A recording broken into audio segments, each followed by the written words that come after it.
त बनो हनी सहती सावित्री प्यारा वाला भूत कैसे है लगेलो भीतरी बोल बोल गे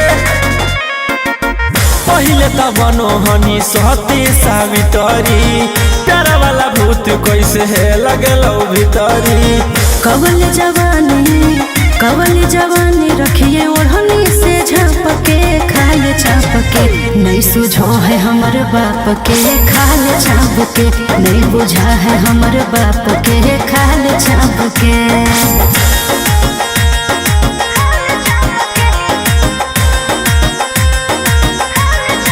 Vicky Vox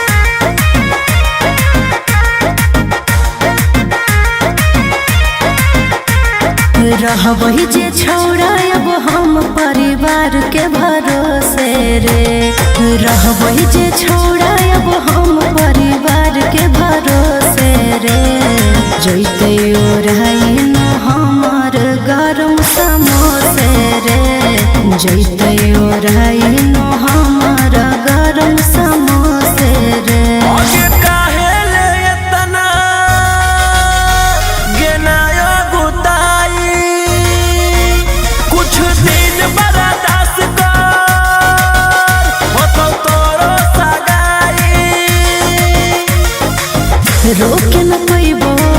रोके न पैबो अब हम अपने आप के खाल चाप के नहीं सुझो है हमर बाप के खाल चाप के नहीं बुझा है हमर बाप के खाल चाप के।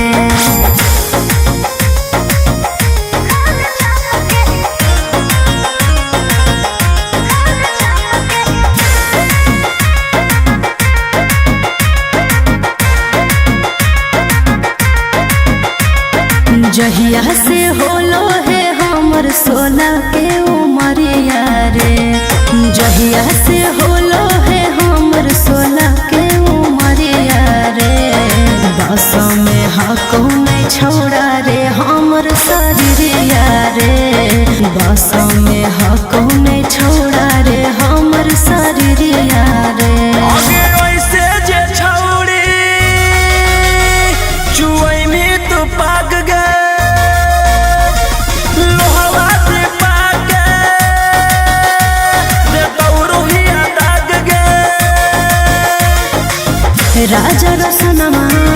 राजा रसनमा नहीं देखे ऐसे नाप के खाल चाप के नहीं सुझो है हमर बाप के खाल चाप के नहीं बुझा है हमर बाप के।